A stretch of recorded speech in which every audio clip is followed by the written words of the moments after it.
Hello friends, आप सभी लोगों का बहुत बहुत स्वागत है प्लूटस आईएएस में। मित्रों, दोस्तों, हिस्ट्री जिसका नाम लेते ही कहीं ना कहीं मदर ऑफ ऑल सब्जेक्ट जो है उसकी याद आ जाती है। इतिहास ने अपने आप में सबको समेटे हुए है और इसी का ही एक खूबसूरत टॉपिक है बौद्ध धर्म।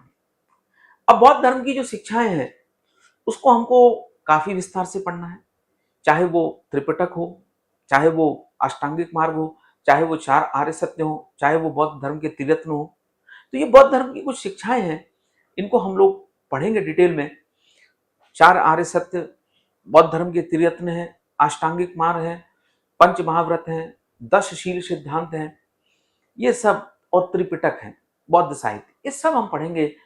लेकिन आज हम लोग समझते हैं एक महत्वपूर्ण टॉपिक को, इसका नाम है बौद्ध संघ। तो बौद्ध संघ जो है ये क्या होता था? ये एक बौद्धों का एक ऐसा, जिसे हम कह सकते हैं विहार होता था, निवास स्थल होता था, जिसमें पूजा पाठ पाठ पाठ के साथ साथ, ध्यान के साथ साथ बौद्ध भिक्षु निवास भी करते थे।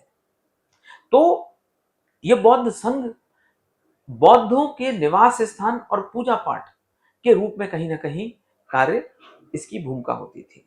तो बौद्ध संघ आज के जमाने के हिसाब से समझ लीजिए कोई एक स्कूल है, कोई एक हॉस्टल है, ठीक है। और ये बौद्ध संघ जो है जंगलों में, पहाड़ों पर और एकांत जो है स्थानों पर बनाए जाते थे। यहाँ पर पूरी बौद्ध धर्म की शिक्षा दी जाती थी। यानी ये एक बहुत ही बड़े इंस्टीट्यूट थे जहां पर किसी बालक को या फिर किसी भी व्यक्ति को संपूर्ण बौद्ध ज्ञान से पारंगत कराना पड़ता था। अब ये बौद्ध संघ जो है, मान लीजिए ये एक बौद्ध संघ है, तो इस बौद्ध संघ में, ये एक बौद्ध संघ है। अब इस, मान लीजिए ये एक बौद्ध संघ है।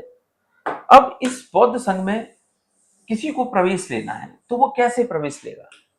तो बौद्ध संघ में यदि किसी को प्रवेश लेना है तो सबसे पहले तो जो प्रवेश लेगा, सबसे पहले तो जो प्रवेश लेगा, वो प्रवेश लेने वाला जो व्यक्ति होगा, वो प्रवेश लेने वाला जो व्यक्ति होगा, कहीं ना कहीं प्रवेश लेने वाला जो व्यक्ति होगा, वो प्रवेश लेने वाला जो भी व्यक्ति होगा, वो क्या होना चाहिए, उसकी क्या क्वालिफिकेशन होनी चाहिए? तो जो भी प्रवेश लेने वाला व्यक्ति होगा वो चोर नहीं होगा, उसे चोर नहीं होना चाहिए, वह ऋणी नहीं होना चाहिए, वह दास नहीं होना चाहिए, वह विकलांग नहीं होना चाहिए, वह जो है विकलांग नहीं होना चाहिए, वह विकलांग नहीं होना चाहिए, दिव्यांग नहीं होना चाहिए, वह जो है कोढ़ी नहीं होना चाहिए, यानी वही बीमार नहीं होना चाहिए, कोढ़ी नहीं होना चाहिए, यानी किसी प्रकार की कोई बीमारी से ग्रसित नहीं होना चाहिए, वह जो है वृद्ध नहीं होना चाहिए, वृद्ध जो है वो नहीं होना चाहिए, और उसकी उम्र जो है वो 14 वर्ष से 13 वर्ष से जो है 14 वर्ष जो है उसकी उम्र कम से कम होनी चाहिए। यानी 14 वर्ष से कम उम्र नहीं हो उसकी, 14 वर्ष जो है उसकी उम्र होनी चाहिए। तो 14 वर्ष जो है वो उम्र होनी चाहिए, 14 वर्ष जो है इतनी उम्र जो है उसकी होनी चाहिए, से अधिक जो है उम्र होनी चाहिए। तो कौन जो है बौद्ध संघ में प्रवेश लेगा? जो चोर नहीं होगा। बौद्ध संघ में प्रवेश कौन लेगा? जो ऋणी नहीं होगा। बौद्ध संघ में कौन प्रवेश लेगा? जो दास नहीं होगा, जो विकलांग नहीं होगा, जो कोढ़ी या जिसे कोई बीमारी नहीं होगी, जो वृद्ध नहीं होगा और इसकी उम्र 14 वर्ष से अधिक होगी। यानी 14 वर्ष कम से कम उसकी उम्र जो है वो होनी चाहिए। 14 वर्ष से अधिक उम्र वाला व्यक्ति इस बौद्ध संघ में प्रवेश लेगा। तो पहले तो ये नियम है। अब इन नियम के बाद यदि कोई व्यक्ति, फिर इसके माता पिता से पूछा जाएगा, इसके माता और पिता से अनुमति ली जाएगी कि भाई बौद्ध संघ में जाने की क्या आप अनुमति देते हो? तो माता और पिता ये अनुमति दे देंगे। यदि इन्होंने दे दिया, भाई ठीक है। अब उसके बाद उसे घर का त्याग करना पड़ेगा। यदि बौद्ध संघ में प्रवेश लेना है तो इसे क्या करना पड़ेगा? इसे जो है घर का त्याग करना पड़ेगा। तो अब ये जो है घर का गृहस्थी जो है इसका क्या कर देगा? त्याग करेगा, ग्रह गृहस्थी का ये त्याग करेगा, जैसे ही ये त्याग करेगा इसे कहा जाएगा प्रवज्या। इस घटना को प्रवज्या कहा जाएगा। अब घर गृहस्थी का इसने त्याग कर दिया, अब ये आ गया कहां पर, बौद्ध संघ में। ये बौद्ध संघ में अब जैसे ही ये एंट्री लेगा, बौद्ध संघ में जैसे ही ये प्रवेश करेगा, तो जैसे ही बौद्ध संघ में यह प्रवेश करेगा, तो प्रवेश करने की घटना जो है इसे कहा जाएगा उपसंपदा। क्या कहा जाएगा, उपसंपदा। तो बौद्ध संघ में एंट्री जो है लेने के बाद इस घटना को उपसंपदा कहा जाएगा। और जैसे ही इसने बौद्ध संघ में प्रवेश कर लिया, तो अब जो है इसकी ट्रेनिंग होगी, अब जो है इसकी ट्रेनिंग होगी, यानी इसकी शिक्षा दी जाएगी। अब इसकी ट्रेनिंग होगी, अब इसे शिक्षा दी जाएगी। और 5 वर्ष तक इसके एग्जाम होंगे, इसको कठिन प्री मेंस इंटरव्यू सब चीजें जो है इसको निकालनी पड़ेगी। रिगरस जो है इसके ऊपर जो भी आचार्य हैं, जो गुरु हैं, वो इसके ऊपर एक रिगरस, एक कठोर तरीके से जो है इसको अध्ययन करवाएंगे, इसको पाठ करवाएंगे। और ये अपने घर से दूर है, घर जा नहीं सकता है, किसी जंगल में या किसी पहाड़ी में या किसी बिहार या बौद्ध संघ में जो है क्या कर रहा है, ज्ञान प्राप्त कर रहा है, शिक्षा प्राप्त कर रहा है। 13 वर्ष से अधिक उम्र का बालक है, 14 वर्ष का बालक है, और सोचिए उसकी एक कठोरतम, उसकी एक रिगरस जो है तैयारी की जा रही है। 5 साल तक उसको घिसा जाएगा, 5 साल तक उसकी तैयारी करवाई जाएगी। और 5 साल के बाद यदि वो सारे एग्जाम क्लियर कर देगा, फाइनल एग्जाम होगा प्री मेंस इंटरव्यू, यदि सारे एग्जाम क्लियर कर देगा, तो 5 वर्ष के बाद यदि वो परीक्षा पास कर लेगा, तो 5 वर्ष बाद जो है वह भिक्षु बन जाएगा। उसे एक टाइटल मिल जाएगा कि अब आप भिक्षु बन गए हो। यानी ऐसा ही नहीं है कि कोई भगवा वस्त्र धारण कर ले, हाथ में कमंडल ले ले तो वो भिक्षु बन गया। भिक्षु बनने के पीछे एक बहुत बड़ी त्याग, तप, तपस्या होती थी। शायद इस बात को हम लोग कहीं ना कहीं भूल गए। हर कोई जो है वो भगवा वस्त्र धारण नहीं कर पाता था, और इसका एक पूरा प्रोसेस था। और प्रोसेस था वो एक सन्यास जीवन के प्रति था, एक सन्यासी जीवन जैसा था, कठोर तप तपस्या जैसा था। और उसके बाद भी कई परीक्षाओं से गुजरना पड़ता था।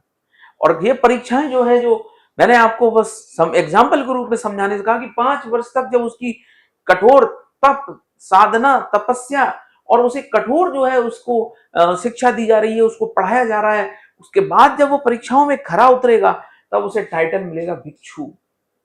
अब जो है आप बौद्ध धर्म का प्रचार करो। तो बौद्ध धर्म का प्रचार अब ये भिक्षु क्या करेंगे, तो भिक्षु जो है प्रचार करेंगे त्रिपिटक का। किसका प्रचार करेंगे, त्रिपिटक। अब ये त्रिपिटक क्या है, तो इसे ये किसका प्रचार करेंगे, ये प्रचार करेंगे त्रिपिटक का। ये त्रिपिटक का मतलब क्या होता है, त्रिपिटक, पिटक जो शब्द है ये निकला हुआ है पिटारा से, और पिटारा का जो अर्थ होता है ये होता है टोकरी। और टोकरी किसकी है, तो वो ज्ञान की टोकरी है। अब इसमें क्या होगा, इसमें होगा सुत्त पिटक, सुत्त पिटक। इसमें क्या होगा, विनय पिटक, विनय पिटक होगा। इसमें क्या होगा, अभिधम पिटक होगा, अभिधम पिटक, अभिधम पिटक, अभिधम पिटक। तो सुत्त पिटक, विनय पिटक और अभिधम पिटक, ये जो है इन पिटकों की अब जो है इसे क्या करना है, शिक्षा देनी है। अभिधम पिटक, अभिधम पिटक। अब ये जो सुत्त पिटक है इसमें आनंद के विचार हैं। विनय पिटक जो है इसमें उपाली के विचार हैं, उपाली के विचार हैं। और अभिधम पिटक जो है इसमें मोगाली पुत्तिस्य के विचार हैं, मोगाली, मोगाली पुत्र तिस्य के विचार हैं। तो सुत्त पिटक में बुद्ध के उपदेश हैं, सुत्त पिटक में बुद्ध के उपदेश हैं। विनय पिटक में बौद्ध जो दर्शन है, बुद्ध, इसमें संघ के नियम है, इसमें संघ के नियम है। और जो अभिधम पिटक है इसमें बौद्ध दर्शन है, इसमें फिलॉसफी है। तो ये सारा जो है ज्ञान बुद्धों, इन बौद्ध भिक्षुओं को सीखना पड़ता था। और ये जो सुत्त पिटक है इसे बौद्ध धर्म का विश्वकोश भी कहते हैं, इसे बौद्ध धर्म का विश्वकोश भी कहते हैं, इसे इनसाइक्लोपीडिया ऑफ बुद्धा रिलीजन भी कहते हैं। और अब मान लीजिए संघ में कोई विवाद हो गया, तो संघ में यदि मान लीजिए कोई विवाद होता है, तो विवाद के होने पर अधिकरण अधिकरण के माध्यम से मामला निपटाया जाता था। अब अधिकरण बनाया जाता था, एक ट्रिब्यूनल बनाया जाता था, और फिर इसमें दो प्रकार की व्यवस्था थी। एक जो है इसमें मतदान कराया जाता था। इसमें दो प्रकार की व्यवस्था होती थी, और व्यवस्था जो है वो कहीं ना कहीं मतदान की होती थी। और मतदान कैसा होता था? गुप्त मतदान होता था, और मतदान जो है वो खुला मतदान होता था। खुला मतदान होता था। तो गुप्त मतदान होता था और खुला मतदान होता था। अब इसमें पक्ष में वोट दिया जाता था और विपक्ष में वोट दिया जाता था। पक्ष में वोट दिया जाता था और विपक्ष में वोट दिया जाता था। तो इसे क्या कहा जाता था? लाल शलाका। लाल शलाका कहा जाता था। लाल शलाका और नीला शलाका, ये जो है कहा जाता था पक्ष और विपक्ष में वोट देने को। फिर इसका प्रस्ताव पढ़ा जाता था, उसे अनुश्रावण कहा जाता था।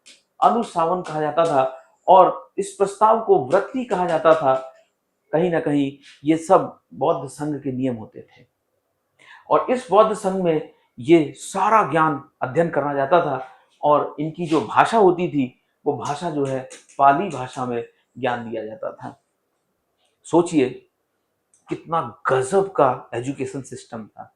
आज का हमारा ये दो कौड़ी का जो एजुकेशन सिस्टम है, मेघालय का या जो भी है XYZ, आप सोचिए इस एजुकेशन सिस्टम और हमारा जो प्राचीन भारत में जो एजुकेशन सिस्टम था, गुरुकुल का जो एजुकेशन सिस्टम था, वो इससे भी और कठिन था। यानी कि ये भी जो है कोई सरल एजुकेशन सिस्टम नहीं है।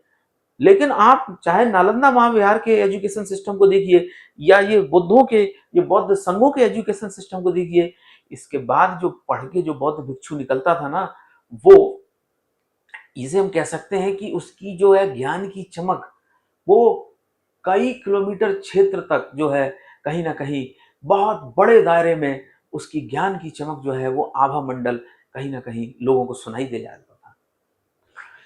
क्योंकि जब इतना तपाया जा रहा है, 12 वर्ष की उम्र क्या उम्र होती है? 13 वर्ष की उम्र। और 13 वर्ष की उम्र के बाद जब ये बौद्ध संघों में भेजा जा रहा है, उसके बाद भयंकर तरीके से एक रिगरस जो है वो क्या हो रही है? रगड़ाई हो रही है। यानी पढ़ाया जा रहा है, केवल पढ़ाया नहीं जा रहा है, संस्कार भी सिखाए जा रहे हैं, जीवन पद्धतियां भी सिखाई जा रही हैं, और एक नियमबद्ध तरीके से। यानी यही वस्त्र पहनने हैं, बाल मुड़वाने हैं, और आपको घर से दूर रहना है, परिवार से नहीं मिल सकते, और वो भी रहना है किसी जंगल में या किसी पहाड़ यानी एकांत इलाके में, जहां एकदम शांति है। वहां बौद्ध संघ बने हुए हैं, और उन संघ में अपने हाथ से खाना बनाना है, और फिर ये पूरी पढ़ाई पढ़नी है। उसके बाद जो व्यक्ति तप कर निकलता था, तो वो सोना नहीं होगा तो क्या होगा? ये पूरी जो है बौद्ध संघ के बारे में कुछ बातें मैंने आपके सामने रखने का प्रयास किया। मिलते हैं एक बार फिर नए लेक्चर में एक नए टॉपिक के साथ। तब तक के लिए बहुत बहुत धन्यवाद। Thank you very much.